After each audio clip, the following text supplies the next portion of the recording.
چھاتی چھلی کر دی. تو صرف چونکہ وہ ایک نوجوان اوپر آ رہا ہے تو انہوں نے وہ سیکیورٹی پیرامیٹر کے اندر جا کر یہ سارے گھس گئے, اس سیکیورٹی کے چھتری کے نیچے یہ سب جا کر گھس گئے. بھائی افغانستان ہماری سیکیورٹی پالیسی بنائے گا, یہ آپ نے مثال بھی کیسے دی ہے, کابل, یعنی روٹی انہیں پوری نہیں ہوتی افغانیوں کو, ہم نے ساری زندگی انہیں اپنی چھتری کے نیچے نہ رکھا ہو تو انہیں کیڑے پڑ جاتے. تو آج آپ یہ سہیل آفریدی کو سامنے رکھتے ہوئے مثال دے رہے ہیں کہ جناب کابل کے اندر نہیں بنے گی, اسلام آباد میں بنے گی, ہماری سیکیورٹی پالیسی کوئی اور بنائے گا. یہ شرمناک سٹیٹمنٹ ہے. اس کے اوپر ناظرین یقین مانے پاکستان کی عدالتوں کو, اسٹیٹ کو, ریاست کو ایکشن لینا چاہیے کہ آپ نے صرف ایک بندے کو روکا اور کہہ رہے ہیں نہیں بننے دیں گے, یہ کرمنل مائنڈڈ بندہ ہے, یہ اس نے کوئی کرائم کیا ہوا ہے, اس نے کوئی جرم کیا ہوا ہے. اور ناظرین دوسری طرف گنڈاپور نے جو استعفیٰ دیا وہ استعفیٰ ابھی تک گورنر قبول ہی نہیں کر رہا, وہ کہہ رہے ہیں مجھ تک استعفیٰ نہیں آیا. اچھا یہ اگین وہی والی بات ہے کہ صرف ڈگڈو کی بجانے والی بات ہے کہ استعفیٰ نہیں آیا, حالانکہ گنڈاپور اعلان کر چکا ہے, الوداع عشائیہ دے چکا ہے, وہاں پر آ کر کہہ چکا ہے کہ خان نے کہا کہ بھائی سائڈ لائن ہو جاؤ اور میں سائڈ لائن ہو رہا ہوں. یعنی کہ شیر افضل مروت صاحب والی لائن نہیں انہوں نے لی, گنڈاپور کم از کم جاتے جاتے دودھ کے اندر مینگنیاں اس نے نہیں پھیلائی, وہ کم از کم اپنے آپ کو سیو کر کے یہاں سے نکل رہا ہے. تو ناظرین ایک ایسا صوبہ کہ جو گڑھ ہے تحریک انصاف کا, ایک ایسی اسمبلی, ناظرین ایک ایسی اسمبلی جہاں پر اپوزیشن کا نام ہی نہیں تھا, 27 ٹوٹل ممبر تھے اپوزیشن کے, ان 27 میں سے جو غنیمت کی سیٹیں دے کر ایک کانٹروورشل ترین مخصوص نشستوں کے حوالے سے فیصلہ دے کر انہیں 52 تک پہنچایا ہے, اور اسی اسمبلی کے اندر تحریک انصاف کے تقریباً 93 یا 94 ممبرز ہیں ناظرین, 90 یا 93.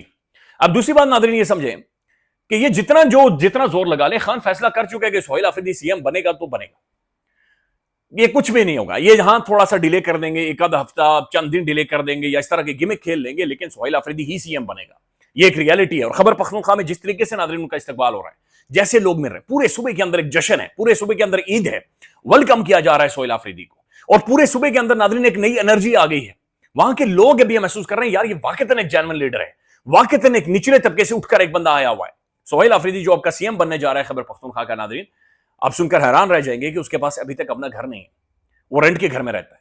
خیبر ایجنسی کا وہ رہنے والا ہے جو کہ بعد میں کے پی کے میں ضم ہوئی, اور جو ٹرائبل ایریا ہے جہاں پر دہشت گردی ہوتی ہے, جہاں پر موبائل فون سروس نہیں, جہاں پر انٹرنیٹ نہیں, جہاں پر کچھ بھی نہیں, وہاں سے اٹھا ایک نوجوان, اور آج عمران خان نے اس کی جھولی میں وزارت ڈال دی ہے, پی ٹی آئی کا گڑھ ڈال دیا ہے. تحریک انصاف کی عمران خان کی جو لیگیسی ہے, عمران خان کی جو اپنی پوری 27-28 سال کا جو ایک پولیٹیکل پورا وہ ہے, وہ عمران خان نے اس کی جھولی میں ڈال دیا کہ انجوائے کر. تو دیٹس انپریسیڈنٹڈ, فیسینیٹنگ. ہونا یہ چاہیے کہ ناظرین وفاقی حکومت اور سب مل کر فیصلے کریں, اور ہم نے سیکیورٹی کو ٹھیک کرنا ہے, ہماری زندگیاں بچی رہیں گی, ہماری فوج کی زندگیاں بچی رہیں گی, تو ناظرین ہم آگے بھی بڑھ جائیں گے, چیزیں بھی ٹھیک ہو جائیں گی, سیٹل بھی ہو جائیں گی. اپنی شاید تھوڑا بہت غصہ جو ہمارے بیچ میں وہ بھی شاید ختم ہو جائے گا, but we need a consensus کہ ایک نقطہ ہو, ایک نیا جوان ہے, پڑھا لکھا نوجوان ہے, بیٹھیں سمجھیں انڈرسٹینڈ کریں, خان کے ساتھ اس کی ملاقاتیں کروائیں, موو فارورڈ. یہی طریقہ ہے, اور قومیں اور دنیا ایسے ہی آگے بڑھتی ہے. ہم نے اگر کوئی اور کرنا ہے تو کر لیں, لیکن اس کے بغیر آگے نہیں بڑھ سکتے. ناظرین میجر عادل راجہ اور بریگیڈیئر راشد نصیر صاحب کے درمیان میں برطانیہ ہائی کورٹ کے اندر کیس تھا. یہ 3 سالوں تک یہ سارے معاملات لٹکے رہے, اور یہ ڈیفیمیشن کا کیس تھا. میجر عادل راجہ صاحب نے بے شمار الزامات لگائے تھے بریگیڈیئر جناب راشد نصیر صاحب کے اوپر. اس کے حوالے سے فیصلہ آ گیا ہے, اور میجر عادل راجہ صاحب وہ کیس ہار چکے ہیں, ان کے خلاف فیصلہ آیا ہے. اور نہ صرف ان کے خلاف فیصلہ آیا ہے بلکہ 13 کروڑ روپے کا جرمانہ بھی میجر عادل راجہ صاحب کو باقاعدہ سے ڈال دیا گیا ہے. اور 13 کروڑ روپے کا جرمانہ اب میجر عادل راجہ صاحب بھریں گے, اور نہ صرف جرمانہ بھریں گے بلکہ ساتھ ساتھ یہ بھی کورٹ نے یہ کہا ہے کہ اپنے ٹویٹر کے اوپر جائیں اور سوشل میڈیا پر جا کر یہ کہیں کہ آپ ہار چکے ہیں. ساتھ ساتھ یہ بھی کہ ان کے اوپر جو الزامات لگائے تھے, جن کے اندر دھاندلی کے الزامات تھے, ایک خاص سیل بنانے کے الزامات تھے, ابڈکشن کے الزامات تھے, ریجیم چینج کے بے شمار الزامات تھے, جج نے کہا ہے کہ جناب آئندہ ایسا بھی کوئی بھی الزام آپ نہیں دہرائیں گے. مرتضی علی شاہ نے ٹویٹ کیا, وہ لکھتے ہیں brigadier retired Rashid Naseer has arrived at the London High Court for the judgment announced in his defamation case against Major Adil Raja retired. Judge Richard Spearman Casey will hand down the judgment breaking it all. اس کے بعد انہوں نے ساری details بھی explain کی ہیں اور وضاحت دی ہے, اور انہوں نے کہا کہ جناب Rashid Naseer wins defamation case against major Adil Raja. Major Adil Raja کو چونکہ جیسے کورٹ نے کہا تھا کہ بھائی آپ آئیں گے اور سوشل میڈیا پر آ کر اس کیس کے بارے میں بتائیں گے, تو عادل راجہ صاحب نے ٹویٹ کیا, وہ لکھتے ہیں today is a ڈسپوائنٹنگ day, the judge was not with us. جج ظاہر ہے کسی کے ساتھ نہیں ہوتا ناظرین, but this is the fight for to free Imran Khan. اور اس کے بعد انہوں نے اگین پاکستان کے اہم ترین آفیشلس کے بارے کا ذکر کیا ہے. بہرحال انہوں نے کہا کہ ایک سیٹ بیک ہے, لیکن ہماری اسٹرگل ڈیموکریسی کے لیے کنٹینیو رہے گی, but it's a very big decision.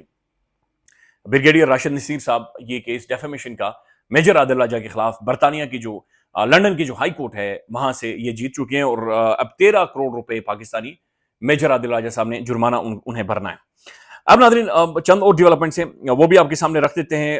ایک ڈیولپمنٹ یہ ہے ناظرین کہ آج جو ایم ایل ولی صاحب ہیں جنہوں نے معافی مانگی ہے، جنہوں نے چند دن پہلے معافی باقاعدہ سے ٹویٹ لکھ کر بھی معافی مانگی ہے، آج انہوں نے ایک جرنلسٹ کے ساتھ بدتمیزی کی ہے اور خاصی انسلٹنگ زبان ان کے حوالے سے استعمال کی اور بڑی سخت ترین زبان استعمال کی ہے۔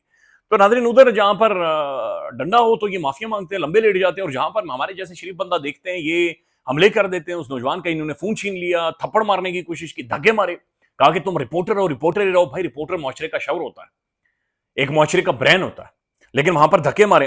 دوسری طرف ناظرین عمران خان چند ایک بڑے اہم ترین فیصلے کر چکا ہے۔ بیرسٹر کور صاحب کہہ رہے ہیں کہ عمران خان کی پنجاب اسمبلی کی اسٹینڈنگ کمیٹیوں سے استعفے دینے کی ہدایت۔ نیشنل اسمبلی کے بعد پنجاب کو بھی وہ بالکل فارغ کر رہا ہے، امپورٹنٹ کر رہا ہے اسمبلیز کو۔ خیبر پختونخوا میں نئی حکومت بنتے ہی کابینہ میں تبدیلیاں کی جائیں گی، بیرسٹر صاحب شیف یعنی گے میں اگر استعفیٰ دوں گا تو پارٹی مکمل ختم ہو جائے گی۔ بیرسٹر صاحب رہنے دو، تسی استعفیٰ نہ دو، بس استعفیٰ کا ذکر نہ کرو، بیرسٹر صاحب نہ، یہ ظلم آپ نے نہیں کرنا، آپ استعفیٰ بھی پاس رکھیں اور ایسے الفاظ بھی نہ کہیں، آپ ٹھیک ہی کر رہے ہیں، جو کچھ کر رہے ہیں بیرسٹر صاحب ٹھیک کر رہے ہیں۔ تو خان نے ناظرین کلیئر ہدایت جاری کر دی ہے کہ پنجاب سے استعفے دیں اسٹینڈنگ کمیٹی سے، اور خیبر پختونخوا کے اندر آپ نے یہ کرنا ہے کہ جناب فوری طور پر کابینہ مکمل طور فل کابینہ کو چینج کرنا ہے۔ تو خان پورا ایک سیاسی منظرنامہ گیم شفٹ کر چکا ہے۔ دوسری طرف ناظرین جنید اکبر صاحب کی اسٹیٹمنٹ آئی ہے، انہوں نے کہا کہ کوئی ادارہ یا سیاسی جماعت رابطہ کرے تو فوری پارٹی کی قیادت کو آگاہ کریں، عدم تعمیل کی صورت میں سخت کارروائی کی جائے گی۔ تو جو ایم پیز ہیں خیبر پختونخوا کے، اچھا یہ جھوٹ ہے جی، میں نہیں مانتا کہ 22 لوگوں نے ایفیڈیوٹ لکھ کے دیے ہوئے ہیں، فلانا کیا اور ڈھمکان، جو کہ بڑے پرومیننٹ جرنلسٹ سے رپورٹ کر رہے ہیں۔ کے پی کے میں آپ نہیں کر سکتے ایسا، کے پی کے کا ڈی این اے الگ ہے، وہاں کی روایات مختلف ہیں، وہاں کا انوائرمنٹ ڈفرنٹ ہے، وہاں کا ایک ڈیکورم ہی الگ ہے۔ خیبر پختونخوا کے اندر آپ جھوٹ بول کر، آپ بےمانی کر کے، یا آپ لوٹا بن کر آپ سروائیو ہی نہیں کر سکتے، آپ زندگی آپ کی ختم ہو جائے گی۔ خیال رکھیے گا ناظرین، اپڈیٹ کریں گے، اللہ حافظ۔